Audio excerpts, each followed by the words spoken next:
Hello, everyone. My name is Pablo Stanley, and today I'm going to share with you my favorite Vibecoding tools. And first, we'll quickly cover what Vibecoding even is. Then I'll show you a few tools I have tried and actually liked. And finally, we get to the fun part, actually using them. By the way, I'm only doing basic examples today, nothing too fancy or complex. I'm not going deep into each tool, so that's maybe for a future video or workshop. This is just for those who are starting to feel the vibe coding FOMO and you haven't really tested any of this stuff. So if you're curious, maybe a little intimidated by these tools, the goal here is to heal that fear and just get you testing and experimenting and playing with the tools. It's actually not that hard, so you should just start testing. But if you want to see me do this stuff, then just stay around. Okay, so what the hell is Vibecoding? Vibecoding is kind of this newish way of building where you don't start by writing the actual code. You don't do it line by line. You just describe what you want. And it's really just like literally just say, make the button bigger or add a dark mode toggle. That's really what Vibecoding is. It's really just talking to the AI and let the robots do their actual code. You just tell it where to go. But really, the robots are the ones doing all the work, all the maneuvering. So your job is mostly just giving inputs, letting the AI do its thing, and checking the output. You check that output, and you give it another input based on that output. That's really all it is. Really, the magic is happening in the middle, and you're not doing any of that magic. So this is the tweet that kicked it off. It's from this guy, Karpathy. He's an AI researcher. He's ex-OpenAI, ex-Tesla too. He says he just vibes. He talks to the AI, barely touches the keyboard, and then stuff happens. By the end of this video, hopefully you're like, this dude, a professional coder. He doesn't even fix bugs properly. He just vibes around them until, well, they disappear.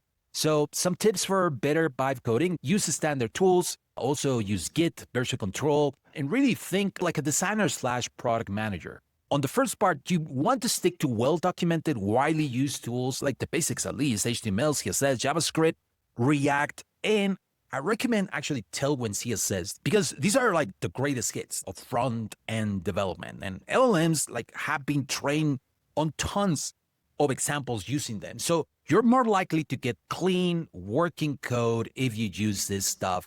And it's good that you know it because then you know what to ask out of them. Now, why using Git and version control? That's because LLMs are great, but they can also suddenly just rewrite everything, go off script, or they just start hallucinating features you never asked for. That's why version control is your safety net. I recommend using GitHub to track all the changes and fork experiments and just roll back when things get weird. So you want to be able to go back to a point where things were not broken. So why think like a designer or like a PM? Because before jumping into doing stuff, I think it's good to get clear on what you're building. Who is this for? Why it matters? What's the flow? What's the vibe? How should it look? How should it feel? All those things are important whenever you are describing. And also these things, you can just like give them a screenshot. And if you already design it, it will kind of follow that screenshot. One more comment is this is very important for those more advanced who are using APIs. Keep your API keys out of your code. Anything that is secret that you don't want to be sharing, you want to keep it in .env files. Never commit those things to GitHub and make them public because you don't want to be the person who just leaks your team's API keys, and you don't want to be that person. Now, let's get into the tools. There are different tools out there, so I separate them in these 3 categories.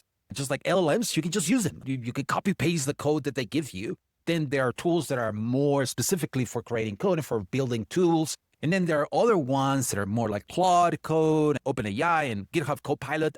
Some are specifically for vibe coding, like Vercel and Lovable, and some are more for delegating coding tasks to an engineering agent in the cloud, like Codex or Claude on the terminal. So those are things that we're not going to be doing today. I'm going to be focusing mostly on the ones in the middle. One that a lot of people have been talking about lately is Lovable. And it's an AI tool that just helps you build web apps visually. Great, with a focus on good vibes and clean UI. So it has an intuitive interface, generates clean code that looks good. The limitations that I have seen is that mostly on the complex logic, if you want to do more complex stuff. But actually, all of these tools are getting so good that I'm pretty sure that all of them, they're going to be able to do most of the most complex stuff out of the box too. So maybe whatever the con right now is not going to be a con in the future. But this one, a lot of designers love it because it's very designer friendly. It's built with designers in mind. So you can focus on how it looks and feels without diving deep into the code. Also, Figma, if you're already using Figma, they have Figma Make. And the cool thing about this one is that you can copy paste actual Figma designs and get the code from them. So that's really cool. If you're already designing something and you just want to code it and test it and prototype it, it's a great way to use it. The cons is that it's still limited in terms of complex logic. Again, on more complex stuff, some of these tools are not specifically for that. They're more like for prototyping. So I would say Figma is more for prototyping. Now, this is the one that I love. My favorite is Vercel's AI tool called V0 because it just like turns your descriptions into React or Next.js code. In the process that it just integrates with Vercel's deployment platform, I think that it has the best state. I know it's subjective, but that's just my opinion. But I think V0 has the best output. Even from Lovable and the other ones, I believe V0 has the best one. And lately, it has actually become really designer-friendly because they have been adding some designer-friendly tools that you can just click on things and then you can just edit them quickly, just like changing the fonts, the orientation, all of those stuff. Also, it's free to use and they have some paid plans for more complex things. And also, it just connects with a lot of integrations with databases. Since it connects to Vercel, you can even deploy it there. So again, that's also really good because then you can connect it to GitHub, to Vercel, to all these things that you will want on a more real project that is not just a prototype. So you can preview the code before deploying to Vercel, so you can actually preview the code too. They recently added this design mode that I was telling you about, which allows you to just select something and edit it in context. So all of that just makes it really cool. Now, the one that I'm pretty sure you have heard a lot is this one that is more advanced is Cursor. And this is a code editor. So if you're not familiar with code editors, this one is going to be a little bit more scary. But a lot of engineers are really just using other tools like this one. The process that it just integrates AI assistant directly into your coding environment. So if you are a coder already, you're going to love this one. But if you're a designer like me, this one is going to be a little more scary and it kind of requires more coding knowledge to make the most of its features. But honestly, I think that it's good that you get put into that tool. That way you start losing the fear out of it. One of the main things that people love about Cursor is this agentic mode. The idea is that it checks the code, it checks what it's doing, it kind of analyzes, there's some kind of reasoning going on, and it takes the steps. So that makes it a little bit more automatic, a little bit more independent. You just tell it what you want, and then it will keep doing steps and steps. If it finds a bug or if it finds a problem, then it will try to fix it for you without you telling anything. You could just go make yourself a sandwich. Well, this thing is just doing its job. I think it has a limit until 25 messages. Then it will be like, hey, I think there's a limit. Do you want to continue? And then you decide, yes, continue, don't stop. Now, a lot of these tools are actually powered by Claude code, by the code that they're using, the LLM they're using in the background. A lot of them, I'm pretty sure that is Claude. Claude has strong reasoning abilities for complex problems. You can just use it on the Claude chat. So for example, here, I tried to remake Lumi from a screenshot. It didn't do a great job. And so that made me feel good. It's like, okay, the robots are still not there. Now, another one that is like actually really good is really useful for coding. So ChatGPT, if you use it, you can just get it to output code, and then you can just copy paste it into whatever else you do. Something actually that I do a lot is that I will be on Cursor. And then if I want to check a specific piece of the code, then I will copy it, go to ChatGPT and say like, I cannot find the bug in this piece of code. Can you tell me what's going on? And then it will tell me some really good, insightful things. And then I will go back to Cursor and then I will copy paste whatever ChatGPT told me. And then Cursor will tell me, holy crap, you are so smart, Pablo. And I'll be like, yeah, I'm smart. But I actually just copy pasted what ChatGPT told me to say. Now, OpenAI, they just released this Codis thing, and you can ask it to write functions, build web pages, or explain code like you're talking to a teammate. And the idea is that it actually connects to your code base. And honestly, I haven't used it because it's a little bit too complex for me. I need my tools to be more designer friendly. If you want something that actually goes into your code in an automatic mode, like Codex, it's your tool. Now, another thing, I know that this is for providing coding, but I'm going to just cover real quickly. Vibe designing. There are some tools out there. For example, Canva makes design accessible to everyone. They have been incorporating some tools that make it really easy to do cool design stuff. They even created their own coding tool too. If you want to test an easy to use, accessible tool, use Canva. Another one that is also for designing, I like to call it, is Google Stitch. This is in their beta, in their labs. This one actually creates full flows, like all the screens. You can say, hey, I want an app for a dentist, and they will give you all the different screens for your dentist. Another one that is kind of neat too. I really love the idea of this one. I would say that it's still a little bit early. The output that it gives you is still a little rough, but it's great, like where it's going. It's Magic Pad.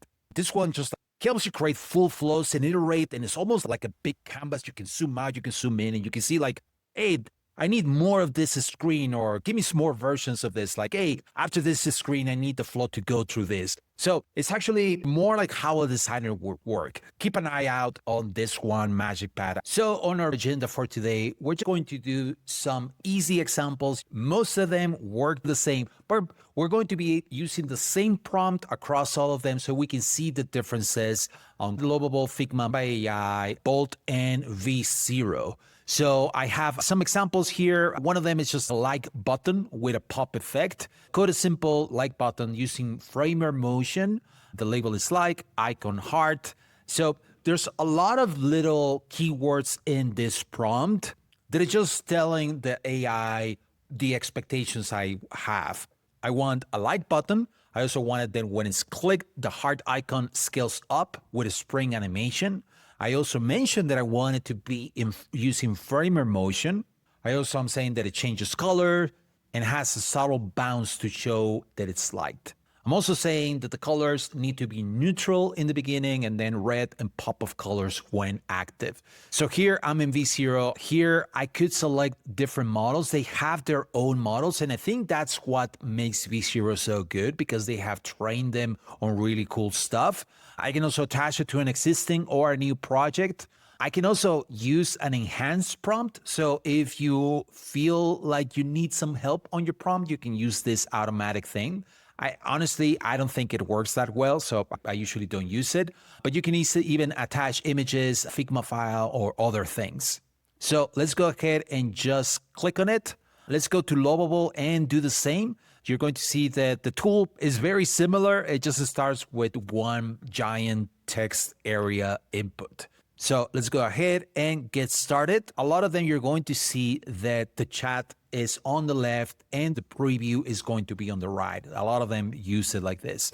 Now on Claude, this is just Claude chat, but this one actually can do the same too. So you can talk, this is just like a chat bot, but you can also code a simple like button and it will do it. Here I'm using Claude Sonnet, the latest one. That should be good enough. So let's go ahead and try it. Now another one is Bolt, and similar to the other ones, it's just a copy, paste, and then let it do its magic. And then here's Canva AI, the same. Canva allows you to create little apps, little things. It's similar to all those other vibe coding tools. So let's go back to V0 and see its results. So we can see here, similar to the other ones, you have the chat on the left, so I can keep iterating, I can keep making changes. I have my result here, I have the like button, I can see the code, I can see that it created a page inside an app folder, which is great. Also created a new component, the like button, it created a component so you can check the actual code here, and if you wanted to make changes, you have the ability to just make those changes. But then let's go and preview it. And there you go. Really simple. That's what I asked. Something that we're going to ask now is to all of them, let's just say, make it pop, exclamation marks. And let's see what it does, make it pop. That's the whole idea. Hey, I want it bigger. I want the logo bigger. Make it pop. And let's see what they come up with. Now let's go to this one. This one is Lovable. Lovable seems a little bit too verbose. It started taking liberties and being proactive. It added a title. It said how a like button. I don't need instructions on how a like button works, Mr. Lovable, But thank you. You're very lovable for giving me all of this stuff, but I did not ask you that. Sometimes these LLMs try to be overly helpful, but hey, it works. And if I wanted to, I can go here and I can also see the code that it generated. It seems like it made a huge thing here. It's a little bit too complex. Sometimes these things go overboard or hallucinate stuff. This is why I like VShero, because it keeps it really simple. Let's see. It made it kind of pop. Let's see over here. Let's see Lovable make it pop. Let's see what it does. Let's see here. This is Claude. Claude kept it really simple. Oh, it added this heart animation there. Not a big fan, but thank you. You kept it simple. You didn't add other stuff around. I didn't ask for that, so I didn't put it. But let's say make it pop. Oh, by the way, here you can see the code.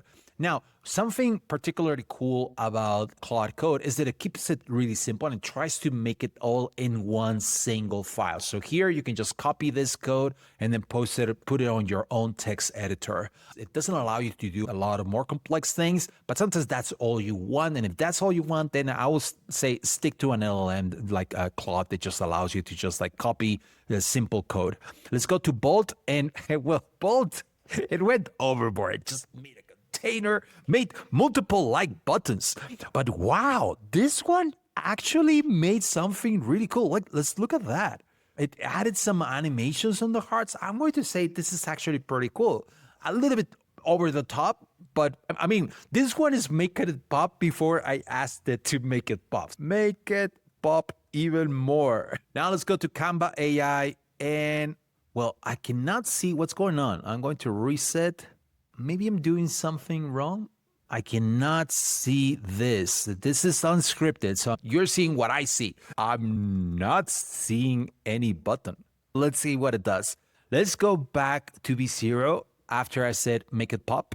I think, yeah, oh, sorry. I already make it pop, right? So let's say make it pop even more. Let's go here.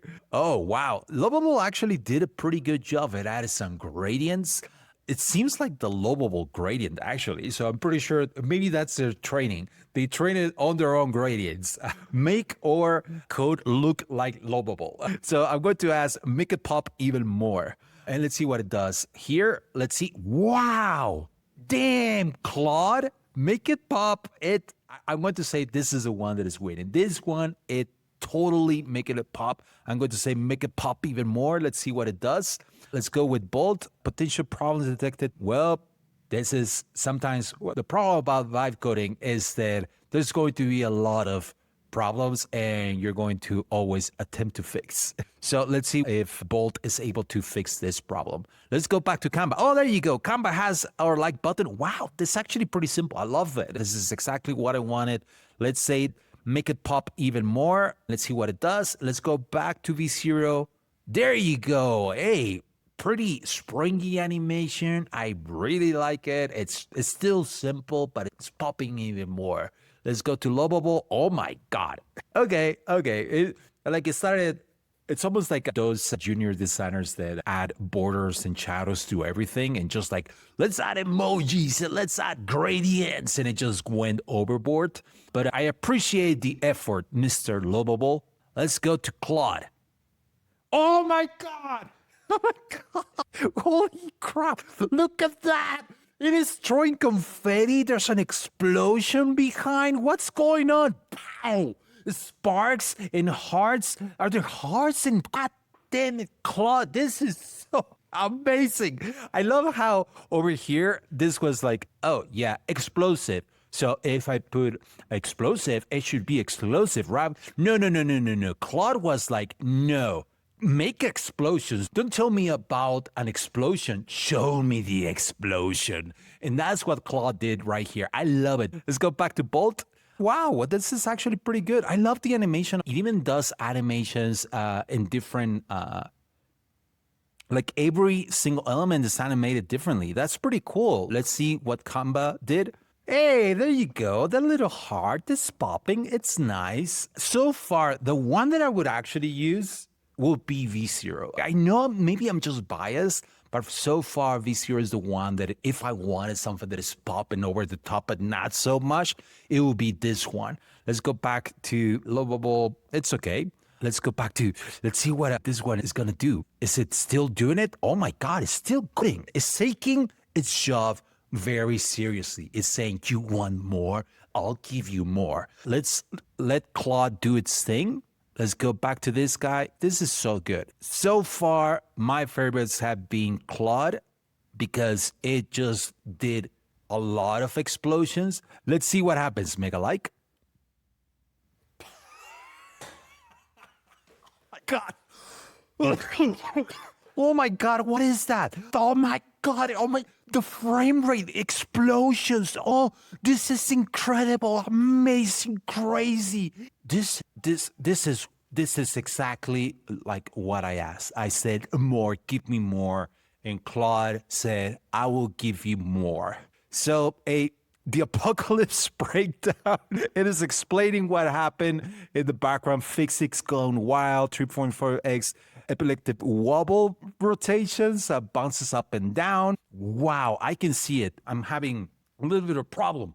It's too much. So I'm going to say that still a V0. I know I'm biased because I've been using this tool a lot, but this is the one that I like the most. Okay, so now we have this and we want to edit it. So here on V0, something that it has that I really love, and also Lovable has something similar, is that you can just click on the select button and then click on anywhere on your design. This UI on the left that allows you to edit really quickly without having to describe what you want, So if you wanted to make a change on the padding, on the font, on the alignment of the fonts, you can do that here. For example, here on the font, I'm going to say that instead of semi-bold, let's go and say it, make it black. There you go. Now here is using Tailwind CSS sizes, and that's why it has these predetermined text sizes, extra small, small base. So you can change those too instead of actually doing a pixel size. So let me just go ahead and do it to Excel. There you go. Now, if you want to edit the actual text, you can just double click and say love instead of like. But let me just save my changes, and I can also go to the code, and inside the code, I can do those changes too. So you can see here that I can see all the Tailwind CSS code that is being added. When it's like it's changing the background to rose, it's even adding a hover color that is rose 600. If I wanted to change the text instead of love, if I wanted to be like this, exclamation mark, I can just save it here and I can edit it here and I go into the preview and then it's going to be changed here. Obviously, this is a very simple example, but this is what allows you. There's the complex side where you can go into the code and actually edit it right here. Or this easy side where it's like, hey, you can just like select anything and then make some quick edits with this interface that if you're a designer, this is going to be really simple and really useful because it looks like other design tools. And Lovable has something similar, but it's over here. So you click on this thing and then you select the thing that you want to edit. So I can go in here and then you're going to see this options that I have for this specific H1.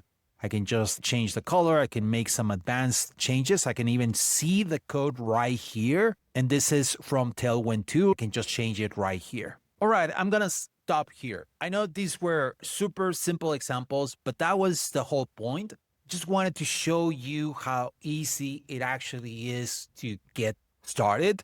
And yeah, today we only did a basic little thing, but honestly, the same concepts, the same ideas works for more complex stuff too. So you just write a clear prompt, pass it to the tool and let it build it for you. So in future videos, I'll go into more complex workflows, but honestly, you should stop watching videos. And if you get the basics, you're good. That's enough to start poking around and just testing and experimenting and building on your own.